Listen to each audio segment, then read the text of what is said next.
Now there's two lines in here, which is probably not going to get picked up very well by the camera.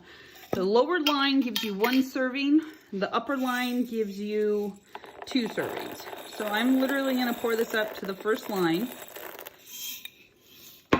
Move this butter over like so, like that.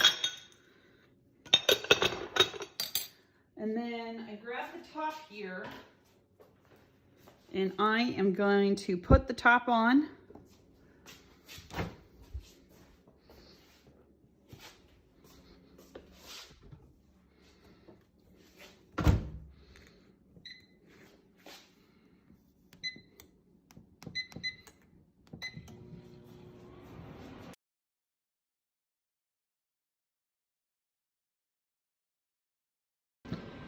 You listen for it to stop popping, or if you like it a little bit firm, you can go for it a little bit longer if you wanted to.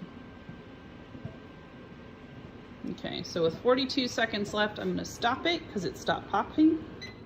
Let's see if I can do this with one hand. Yeah, that's hot. All right, let's bring it back over here. Pop you out. Look at that. If you want to add more of your seasoning to it, you can. Pour it in a bowl. You're set to go. Every time. Perfect. Hot. Make as much as you want. Enjoy.